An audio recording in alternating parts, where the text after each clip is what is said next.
Supreme court में आज दफा 370 के केस की दूसरे दिन की सुनवाई थी। क्या कुछ हुआ आज सुप्रीम कोर्ट में और क्या कहा सीनियर एडवोकेट कपिल सिब्बल ने। कपिल सिब्बल आप जानते हैं कांग्रेस के नेता थे एक समय और अभी भी राज्यसभा में मेंबर पार्लियामेंट हैं। कपिल सिब्बल ने आज सुप्रीम कोर्ट में क्या कहा। सुप्रीम कोर्ट में आज दोबारा से जब पिटिशंस पर सुनवाई शुरू हुई, जिन पिटिशंस में आर्टिकल 370 को जो डाइल्यूट किया गया, उसे चैलेंज किया गया है, जब आज उसकी सुनवाई शुरू हुई तो आज 5 जजेस के बेंच ने सीनियर एडवोकेट कपिल सिब्बल, जो नेशनल एनसी के मेंबर पार्लियामेंट मोहम्मद अकबर लोन की तरफ से सुप्रीम कोर्ट में अपने आर्गुमेंट्स दे रहे थे, अपनी बहस कर रहे थे, उनको सुना। आज जो सुनवाई हुई उसमें कपिल सिब्बल ने दोबारा से इस बात पर जोर दिया कि दफा 370 को एब्रोगेट नहीं किया जा सकता क्योंकि जम्मू कश्मीर की कॉन्स्टिट्यूएंट असेंबली नहीं है, वो खत्म हो चुकी है और कॉन्स्टिट्यूएंट असेंबली को ही यह काम दिया गया था कि वो रिकमेंड करे कि आर्टिकल 370 को एब्रोगेट किया जाए, आर्टिकल 370 को मॉडिफाई किया जाए। इसको लेकर कपिल सिब्बल ने कहा कि 1957 में ये कॉन्स्टिट्यूएंट असेंबली खत्म हुई। कॉन्स्टिट्यूएंट असेंबली के खत्म होने के बाद कोई ऐसा इंस्टीट्यूशन बचा ही नहीं था जिस इंस्टीट्यूशन का इस्तेमाल करके आर्टिकल 370 को एमेंड किया जा सकता हो। बेंच ने इस पर सवाल पूछा कि अगर पार्लियामेंट आर्टिकल 370 को आर्टिकल 368 की ताकतें इस्तेमाल करके एमेंड नहीं कर सकता है तो फिर कौन करेगा। क्या यह मान के चला जाए कि आर्टिकल 370 अमेंड हो ही नहीं सकता। सुप्रीम कोर्ट आर्टिकल 370 को लेकर यह पूछती है कि क्या पार्लियामेंट के पास भी ताकत नहीं है आर्टिकल 370 को अमेंड करने की। Chief justice of India justice DY Chandrachud ने पूछा कि कपिल सिब्बल साहब, आप ये कहने की कोशिश कर रहे हैं कि एक संविधान में एक प्रोविजन है, जो प्रोविजन संविधान की जो अमेंडिंग पावर्स हैं, यानी संविधान के पास जो ताकत है संविधान के अंदर बदलाव लाने की, संविधान को अमेंड करने की, आप ये कहने की कोशिश कर रहे हैं कि संविधान के अंदर एक ऐसी ताकत है जो ताकत कॉन्स्टिट्यूशन की जो अमेंडिंग पावर्स है उससे भी ज्यादा है। आप कैसे कह सकते हैं कि पार्लियामेंट अपनी ताकत इस्तेमाल करके आर्टिकल 370 को अमेंड नहीं कर सकता। यह आप कैसे कह सकते हैं। जैसे संजय किशन कौल ने इसी बात पर यह कहा कि संविधान एक जिंदा डॉक्यूमेंट है और उन्होंने सीनियर एडवोकेट कपिल सिब्बल से पूछा कि आप यह कहने की कोशिश कर रहे हैं कि कोई तरीका नहीं है आर्टिकल 370 को अमेंड करने का, अगर सब चाहते भी हों कि आर्टिकल 370 को अमेंड किया जाए। यानी उनके कहने का मतलब यह था कि मान लीजिए जम्मू कश्मीर के लोग कहते हैं कि जनाब आर्टिकल 370 को अमेंड करिए, पार्लियामेंट में जितने भी मेंबर पार्लियामेंट है वो मेंबरान कहते हैं कि आर्टिकल 370 को अमेंड करिए। उन्होंने सवाल ये पूछा कि क्या ये माना जाए कि जो collective will of the parliament है, वो collective will of the parliament भी आर्टिकल 370 को अमेंड नहीं कर सकती। जम्मू कश्मीर के लोग सभी कहते हैं आर्टिकल 370 को अमेंड करिए, क्या तब भी नहीं हो सकता। ये मैं आपको इंटरप्रिटेशन इस सारी बहस की बता रहा हूं। उसके बाद आगे जब बात बढ़ी तो जब सिब्बल से दोबारा पूछा गया क्या फिर आप बताइए कि आर्टिकल 370 को एब्रोगेट करने का, आर्टिकल 370 को अमेंड करने का, इसके अंदर बदलाव लाने का तरीका क्या होगा, क्योंकि संविधान के अंदर जितनी भी चीजें हैं हर एक चीज का संशोधन हो सकता है, संविधान के हर अनुच्छेद का संशोधन हो सकता है और उसके लिए संविधान में प्रक्रिया बताई गई है कि कैसे इन तमाम चीजों को अमेंड किया जा सकता है। तो क्या आप यह कहने की कोशिश कर रहे हैं कि अनुच्छेद 370 जो भारत के संविधान का हिस्सा है, इस अनुच्छेद 370 को अब इसलिए अमेंड नहीं किया जा सकता क्योंकि जम्मू कश्मीर की कॉन्स्टिट्यूएंट असेंबली जिसे रिकमेंड करना था, जिसे रिकमेंडेशन देना था, जिसे कहना था कि इसे अमेंड करिए, इसे खत्म कर दीजिए, वो एग्जिस्टेंस में नहीं है। ये सवाल उनसे पूछा गया। इस पर कपिल सिब्बल ने कोई साफ जवाब नहीं दिया और उन्होंने आगे से ये कहा कि ये जो सुनवाई हो रही है ये सुनवाई इसलिए नहीं हो रही है कि मैं आपको ये तरीका बताऊं कि आर्टिकल 370 को अमेंड कैसे किया जा सकता है, बल्कि ये सुनवाई इसलिए हो रही है कि यह तय किया जाए कि जिस तरीके से दफा 370 को हटाया गया, क्या वो संवैधानिक था या वो असंवैधानिक था, यानी वो कॉन्स्टिट्यूशनल था या वो अनकॉन्स्टिट्यूशनल था। कपिल सिब्बल ने उसके बाद एक और इंपॉर्टेंट बात कही। उन्होंने कहा आप कॉन्स्टिट्यूएंट असेंबली को लेजिस्लेटिव असेंबली इंटरप्रेट नहीं कर सकते। ये बड़ा इंटरेस्टिंग है, किसी ने मुझसे सवाल भी पूछा। उन्होंने कहा कि अगर कॉन्स्टिट्यूएंट असेंबली 1951 में 1951 में बनी और 1957 में कॉन्स्टिट्यूएंट असेंबली खत्म हो गई, तो क्या दोबारा कॉन्स्टिट्यूएंट असेंबली कॉन्स्टिट्यूट नहीं की जा सकती? नहीं की जा सकती। कॉन्स्टिट्यूएंट असेंबली केवल और केवल संविधान को बनाने के लिए, संविधान की रूपरेखा तय करने के लिए, संविधान को तैयार करने के लिए कॉन्स्टिट्यूएंट असेंबली को कॉन्स्टिट्यूट किया जाता है। और जब संविधान आपका बन गया, संविधान के बनने के बाद लेजिस्लेटिव असेंबली है जो संविधान के अंदर जब भी कभी संशोधन की, यानी कॉन्स्टिट्यूशन के अंदर जब भी कभी अमेंडमेंट की जरूरत पड़े तो लेजिस्लेटिव असेंबली का काम है। उसके लिए बाकायदा बिल मूव होता था, बिल मूव होने के बाद बिल पास होता है, फिर संविधान के अंदर, कॉन्स्टिट्यूशन के अंदर अमेंडमेंट यानी संशोधन किया जा सकता है। तो यहां पर ये जब इनसे सवाल पूछा गया कि क्या कॉन्स्टिट्यूएंट असेंबली को, सिब्बल ने कहा कि आप लेजिस्लेटिव असेंबली नहीं कह सकते, वो अपनी जगह करेक्ट है कि जो असेंबली सिर्फ संविधान बनाने के लिए बनी, उस असेंबली को आप उस असेंबली के बराबर नहीं कर सकते जो असेंबली लेजिस्लेट करने के लिए बनी है, जो असेंबली कानून बनाने के लिए बनी है। अब लेजिस्लेटिव असेंबली समझते हैं ना, लेजिस्लेशन, कानून जो असेंबली बनाती हो। उसके बाद संजीव खन्ना ने सिब्बल से पूछा कि हम ये आर्गुमेंट, हम ये दलील क्यों ना माने कि कॉन्स्टिट्यूएंट असेंबली जो है उसे इंटरप्रेट किया जा सकता है, लेजिस्लेटिव असेंबली भी, इस बात का ख्याल रखते हुए कि पार्लियामेंट जो है वो आर्टिकल 370 को अमेंड करने की ताकत रखता है। अगर मकसद ये ना हो, was not to put article 370 in a straitjacket, which is obviously clear it is a flexible article, ये flexible article है।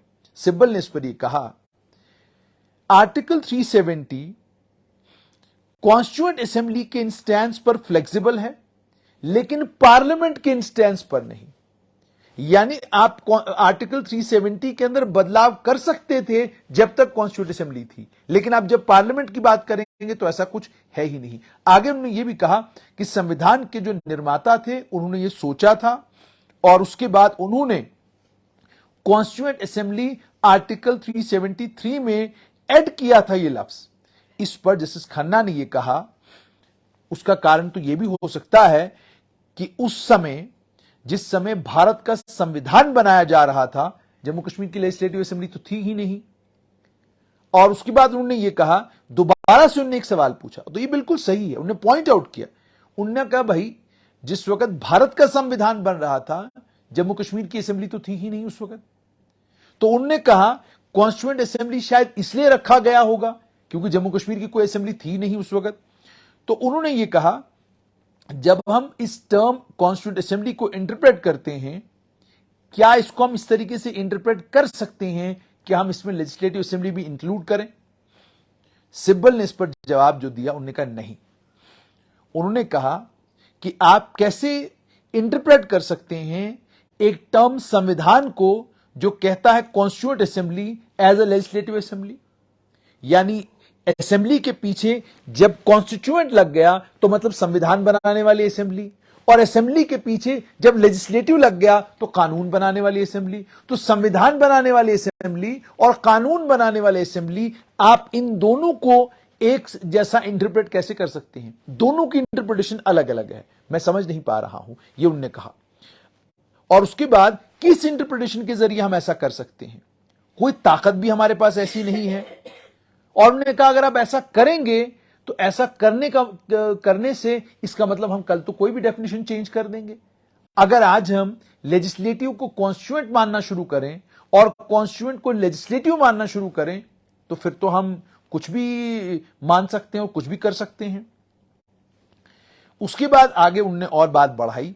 उन्होंने ये कहा कि उनने ये कहा, बेंच ने उसके बाद दोबारा से चीफ जस्टिस ऑफ इंडिया ने, उन्होंने ये कहा कि इस सिचुएशन में क्या 1957 के बाद फिर क्या होगा, यानी कॉन्स्टिट्यूएंट असेंबली तो डिसॉल्व हो गई, तो फिर संवैधानिक मशीनरी को आप how would you put it in place, और ये हो नहीं सकता क्योंकि कोई कॉन्स्टिट्यूएंट असेंबली है नहीं। इसका मतलब आगे वो पूछते हैं, फिर तो इसका मतलब ये हो गया कि आपने आर्टिकल 370 को मॉडिफाई करना है, उसको एब्रोगेट करना है, आप उसके ऊपर तो बहस भी नहीं कर सकते हैं और कोई प्रोसेस भी नहीं है। तो फिर आप बताइए कि किस तरीके से आर्टिकल 370 को मॉडिफाई किया जा सकता है या अमेंड किया जा सकता है।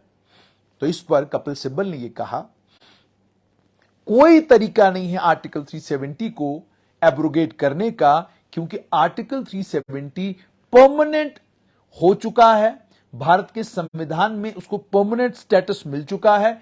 जो ही जम्मू कश्मीर की कॉन्स्टिट्यूएंट असेंबली डिसॉल्व हुई, जम्मू कश्मीर की कॉन्स्टिट्यूएंट असेंबली के डिसॉल्व होने के बाद अब आर्टिकल 370 जम्मू कश्मीर के संविधान का परमानेंट हिस्सा बन चुका है।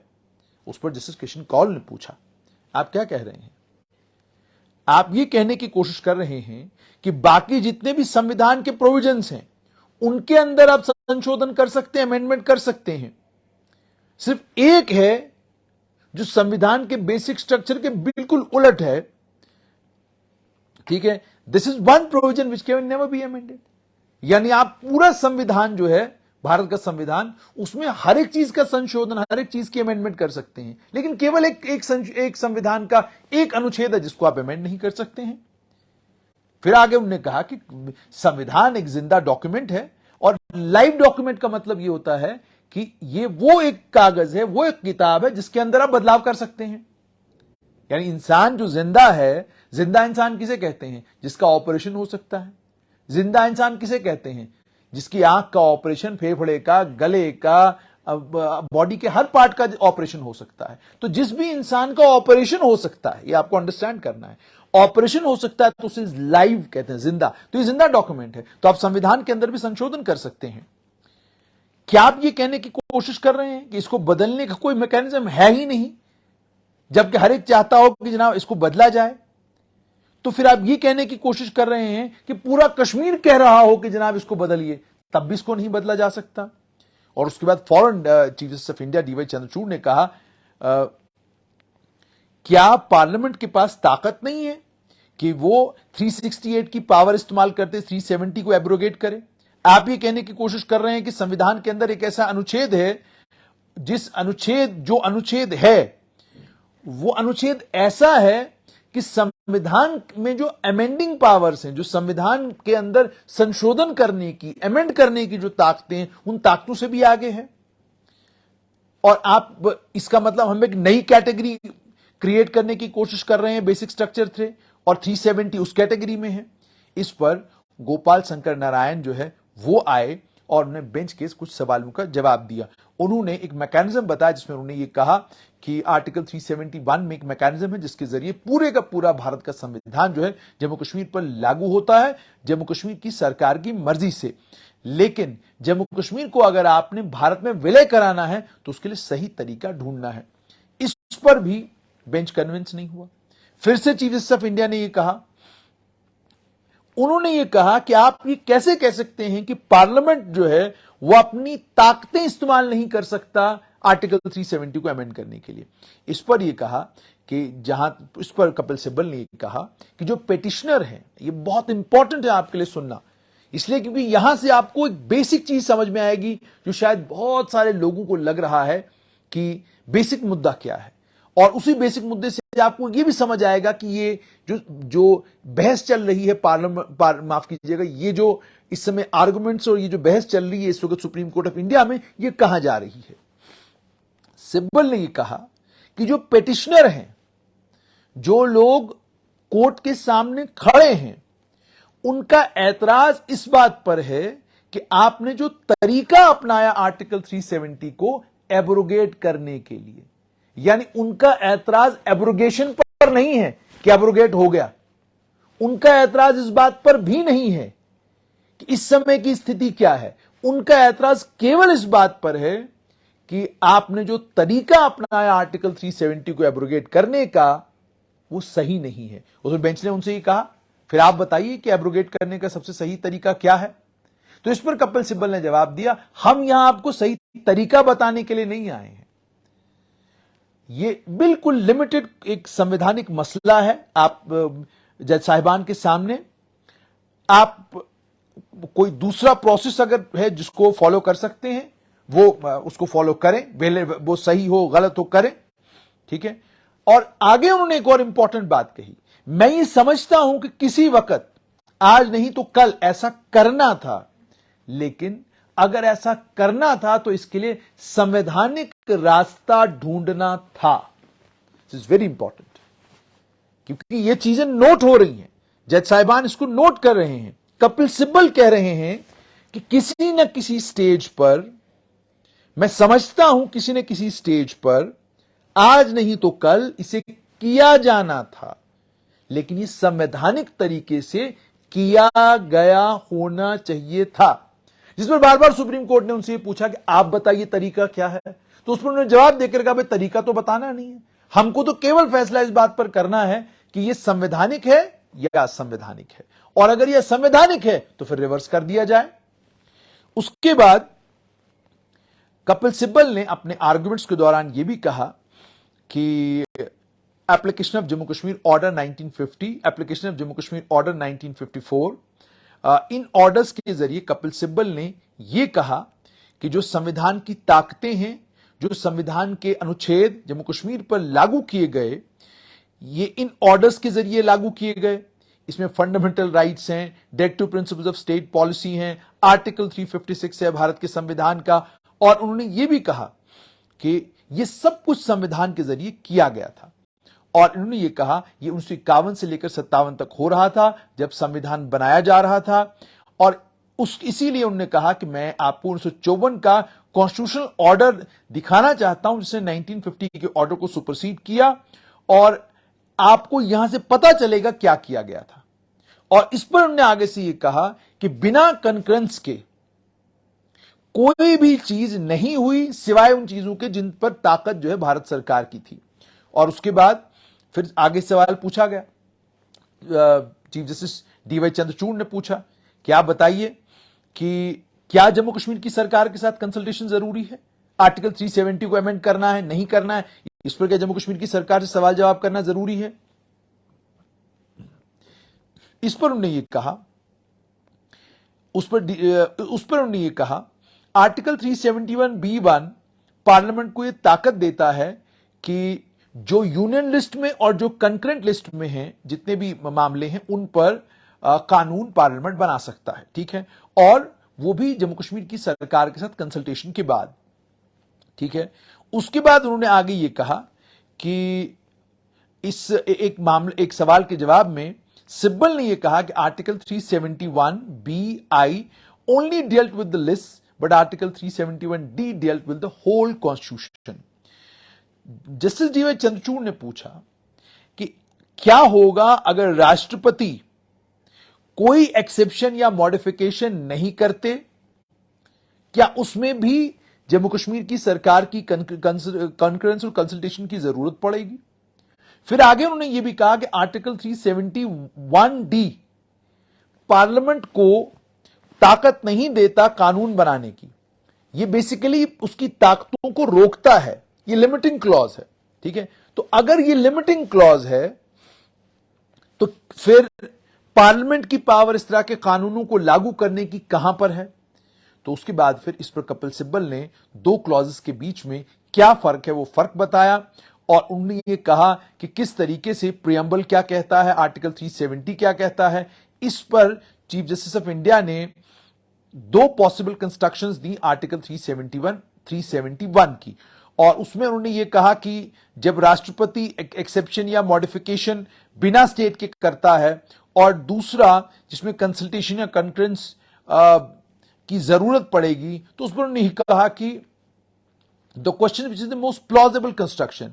इस पर उन्होंने ये कहा कि कंसल्टेशन जो या कॉन्फ्रेंस जो स्टेट गवर्नमेंट की थी उसकी जरूरत प्रेसिडेंशियल ऑर्डर्स के लिए थी जो कॉन्स्टिट्यूशनल संवैधानिक प्रोविजन जम्मू कश्मीर पर लागू होते थे, चाहे वो मॉडिफिकेशंस थी या नहीं थी।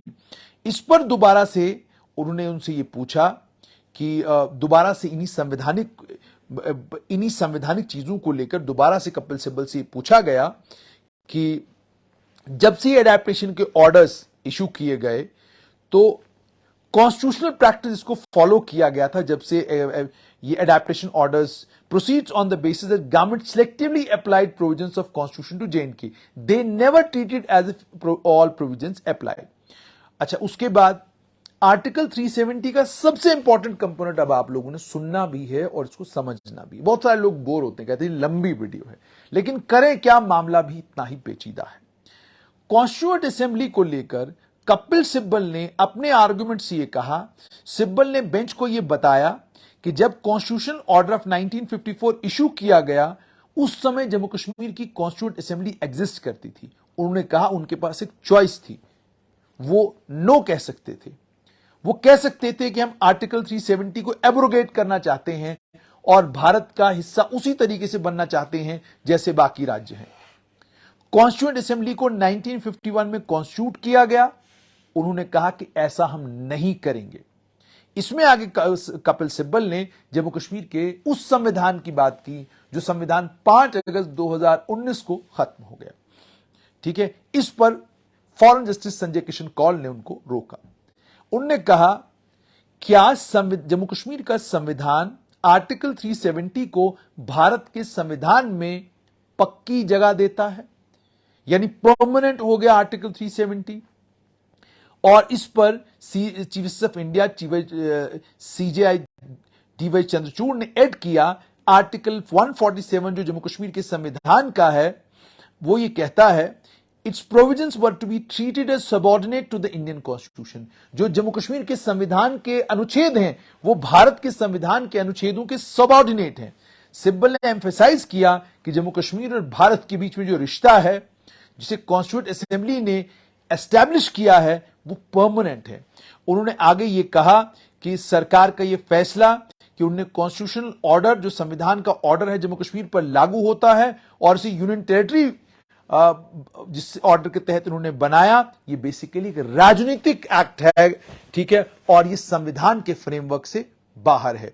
उसके बाद उन्होंने बात की पार्लियामेंट ने कॉन्स्टिट्यूएंट असेंबली का काम ले लिया। ये कल भी कपिल सिब्बल ने एक आर्गुमेंट दिया था, उसमें उन्होंने ये कहा था, स्टेप बाय स्टेप मैनर में उन्होंने सारी चीजें समझाई और उसके बाद उन्होंने कहा कि कॉन्स्टिट्यूएंट असेंबली 1957 में खत्म हो गई।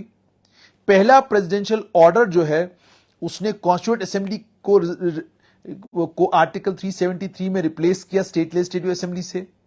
पार्लियामेंट ने उसके बाद लेजिस्लेटिव असेंबली का जो है रोल ले लिया इस जो ऑनगोइंग इस समय प्रेसिडेंट का राष्ट्रपति शासन था जम्मू कश्मीर में। तो कपिल सिब्बल ने यह कहा इस तरीके से पार्लियामेंट कॉन्स्टिट्यूएंट असेंबली बन गई। ये बहुत इंटरेस्टिंग डिबेट है। पार्लियामेंट कॉन्स्टिट्यूएंट असेंबली बन गई और पार्लियामेंट ने कॉन्स्टिट्यूएंट असेंबली बनकर यह तय किया कि हमें जम्मू कश्मीर से आर्टिकल 370 को हटाना है। तो उन्होंने कहा होना यह चाहिए था कि आपको पहले जम्मू कश्मीर की लेजिस्लेटिव असेंबली से, जम्मू कश्मीर की कॉन्स्टिट्यूएंट असेंबली से रिकमेंडेशन लेनी थी। आपने ली नहीं, ताली दो हाथ से बजानी थी, आपने एक हाथ से बजाई। और उसने कहा ये इससे पहले कभी नहीं हुआ। फिर उसके बाद उन्होंने वही दलील दी कि अगर आप ये होने देंगे तो इसका जो है जबरदस्त नुकसान भारत के संविधान को होगा। उन्होंने कहा पार्लियामेंट के पास संविधान को अंदर संविधान के संशोधन करने की ताकतें जरूर हैं, लेकिन उसके बावजूद पार्लियामेंट संविधान से बाहर नहीं है और पार्लियामेंट को भी संविधान के अंदर रहकर काम करना है। और उसके बाद जहां तक कॉन्स्टिट्यूएंट असेंबली का ताल्लुक है वो खत्म हो चुकी है। और उसके बाद उन्होंने ये भी कहा कि बिल्कुल फर्क है कॉन्स्टिट्यूएंट पावर में और लेजिस्लेटिव पावर में। कॉन्स्टिट्यूएंट पावर का मतलब हो गया संविधान बनाने की ताकत और लेजिस्लेटिव पावर का मतलब हो गया कानून बनाने की ताकत। पार्लियामेंट जब कोई कानून लागू करती है वो संविधान के अंदर करती है। कॉन्स्टिट्यूएंट असेंबली जो है, कॉन्स्टिट्यूएंट असेंबली का जहां तक ताल्लुक है उसके पास तो कोई संविधान है ही नहीं। ठीक है, तो तब तक कॉन्स्टिट्यूएंट असेंबली कुछ नहीं कर सकती जब तक संविधान तैयार नहीं होता। और किसी भी समय कानून के वक्त क्या एक लेजिस्लेटिव असेंबली को आप कॉन्स्टिट्यूएंट असेंबली में कन्वर्ट कर सकते हैं? बहुत इंपॉर्टेंट बात कही उन्होंने। अब देखिए क्या कहा उन्होंने कहा पार्लियामेंट कानून बनाती है, कानूनों को लागू करती है और संविधान के अंदर चलती है। कॉन्स्टिट्यूएंट असेंबली के पास कोई कॉन्स्टिट्यूशन तो है ही नहीं। कॉन्स्टिट्यूएंट असेंबली कॉन्स्टिट्यूशन बनाने के लिए बैठती है। जब कॉन्स्टिट्यूएंट असेंबली ने कॉन्स्टिट्यूशन बना लिया, संविधान बना लिया, ठीक है, उसके बाद लेजिस्लेटिव असेंबली की बारी आती है, उस कानून को लागू करने की बारी आती है। कॉन्स्टिट्यूएंट असेंबली कुछ भी नहीं, constituent assembly can do what it likes till such A time of constitution में। कॉन्स्टिट्यूएंट असेंबली जो चाहे वो कर सकती है तब तक जब तक संविधान बनता नहीं, और जिस समय संविधान बन गया उसके बाद कॉन्स्टिट्यूएंट असेंबली को भी एंड संविधान के मुताबिक काम करना है। माफ कीजिएगा, उसके बाद लेजिस्लेटिव असेंबली को एंड संविधान के मुताबिक काम करना है। आप संविधान से बाहर नहीं जा सकते हैं। उसके बाद उन्होंने कहा, मान लीजिए कल पार्लियामेंट कहती है कि हम कॉन्स्टिट्यूंट असेंबली हैं, वो बेसिक स्ट्रक्चर बदल देते हैं। उन्होंने ये कहा आगे कि जो मैं पॉइंट रेज कर रहा हूं वो फंडामेंटल पॉइंट है जो आने वाले कल में देश के भविष्य के लिए जरूरी है। ठीक है, अगर आप ये कहते हैं कि एक पार्लियामेंट अपने आप को कॉन्स्टिट्यूएंट असेंबली में कन्वर्ट कर सकती है, तो फिर हम कहां जाएंगे? यानी पार्लियामेंट ने खुद को कॉन्स्टिट्यूएंट असेंबली बना लिया। इस पर उन्होंने अपनी reservation, chief justice of India DY Chandrachud ने तो अपनी रिजर्वेशंस का इजहार किया और ने ये कहा, but equally to completely divorce the power of amendment from the political process inherent in the amending power would not be appropriate. बहुत कमाल की बात है जो चीफ जस्टिस ऑफ इंडिया ने यहां पर कही। उन्होंने कहा कि अगर आप एक राजनीतिक प्रोसेस से अमेंडमेंट की ताकत अलग करते हैं, ये ठीक नहीं होगा। यानी आप, इनका कहने का तात्पर्य यह है कि अगर आप ये कहने की कोशिश कर रहे हैं कि संविधान बन गया, एक राज्य जो आप संविधान के जरिए गवर्न हो रहा है, या एक देश जो संविधान के जरिए गवर्न हो रहा है, उसी का एक हिस्सा, अगर संविधान के अंदर कोई अनुच्छेद है, उस अनुच्छेद को अमेंड ही नहीं किया जा सकता, उन्होंने कहा यह तो बिल्कुल अजीब सी बात होगी। इस पर सिब्बल ने कहा, मैं मानता हूं हम ये नहीं कह रहे हैं कि हम अमेंड नहीं कर सकते। ठीक है, उन्होंने कहा कि जब पार्लियामेंट अमेंड करता है वो अपने आप को एक कॉन्स्टिट्यूएंट असेंबली में कन्वर्ट नहीं करता, बल्कि वो संविधान के अंदर रहकर सब कुछ करता है। डिबेट बहुत इंटरेस्टिंग है। यानी पार्लियामेंट खुद को कॉन्स्टिट्यूएंट असेंबली इसलिए नहीं बना सकता क्योंकि कॉन्स्टिट्यूशन तो कोई बन ही नहीं रहा, तो जो संविधान कह रहा है वो पार्लियामेंट कर रहा है। उसके बाद जब रेटिफिकेशन जो था इस बिल का, जम्मू कश्मीर रीऑर्गेनाइजेशन बिल का बाइफर्केशन को लेकर सिब्बल ने यह कहा कि जम्मू कश्मीर की स्टेट की कंसेंट जरूरी थी इस बिल को पार्लियामेंट में इंट्रोड्यूस करने के लिए। उन्होंने कहा रेटिफिकेशन जो है वो स्टेट का काम है, इसमें दो अथॉरिटीज हैं, एक पार्लियामेंट जो लॉ पास करती है और दूसरी स्टेट जो उसको रेटिफाई करती है। आप दोनों ताकतें अपने हाथ में नहीं ले सकते हैं। उन्होंने कहा कि स्टेट असेंबली को डिसॉल्व करके स्टेट को यूनियन टेरिटरी बना के जो लिंक सेंट्रल गवर्नमेंट और स्टेट के बीच में था वो खो गया, और जो पावर स्टेट की थी उसे मुकम्मल तौर पर सेंटर ने ले लिया। और उसके बाद सिब्बल ने यह भी कहा इससे जो लोकतांत्रिक प्रिंसिपल्स थे उन्हें नुकसान पहुंचा है, कॉन्स्टिट्यूशन के बेसिक स्ट्रक्चर को नुकसान पहुंचा है, और आखिर में उन्होंने ये कहा कि आप स्टेट की ताकतें लेते हैं, एग्जीक्यूटिव की ताकतें ले लेते हैं, और पार्लियामेंट, लेजिस्लेचर, ये सारी ताकतें आप लेते हैं और आप डिसाइड करते हैं बिना किसी इंस्टीट्यूशन को रेफर करके, आप अपने आप को कंसेंट देते हैं। वो लोग जिन लोगों ने संविधान दिया आप उनको बाहर रखते हैं। तो उन्होंने कहा कि ये संवैधानिक जो स्ट्रक्चर है उसका जबरदस्त नुकसान है। तो कुल मिलाकर आज का जो डिबेट रहा है इसमें आपने वो बारीकियां सारी जो है अनुच्छेद 370 की उन पर बात हो रही है, लेकिन एक बहुत इंटरेस्टिंग कंपोनेंट इस डिबेट का ये है, और जो आगे जिस पर सॉलिसिटर जनरल जब बात करेंगे या जब केंद्र सरकार के वकील वहां पर पेश होंगे, वकीला साहिबान वहां पर पेश होंगे, वो ये होगा कि क्या पार्लियामेंट कॉन्स्टिट्यूएंट असेंबली, जैसे कहा जा रहा है कि पार्लियामेंट कॉन्स्टिट्यूएंट असेंबली नहीं बन सकती, तो जम्मू कश्मीर का रीऑर्गेनाइजेशन का कानून लाने के लिए क्या पार्लियामेंट ने कॉन्स्टिट्यूंट असेंबली के तमाम इख्तियारात ले लिए थे। ये सब चीजें बड़ी इंटरेस्टिंग होने जा रही हैं। सिब्बल ने बहुत कुछ कहा, लेकिन उनके पास एक ही सवाल, जिस सवाल को लेकर उन्होंने क्लियर जवाब नहीं दिया, वो chief justice of India DY Chandrachud का, जैसे संजय किशन कौल का, दोनों का ये सवाल कि क्या अनुच्छेद 370 को लेकर आपका ये कहना है कि कोई तरीका नहीं है जिस तरीके से आर्टिकल 370 को अमेंड किया जा सके। क्या आप ये कहने की कोशिश कर रहे हैं पार्लियामेंट जो विल ऑफ द पीपल को रिप्रेजेंट करती है, वो पार्लियामेंट जो पार्लियामेंट पूरे देश के जितने भी मेंबर पार्लियामेंट्स हैं, पूरे देश के विल को रिप्रेजेंट करती है, उस पार्लियामेंट के पास ये ताकत नहीं है कि वो अनुच्छेद 370 को अमेंड कर पाता। नहीं ताकत थी, उन्होंने अपनी ताकत का गलत इस्तेमाल किया और असंवैधानिक ढंग से उन्होंने जम्मू कश्मीर को लेकर आर्टिकल 370 को अमेंड किया।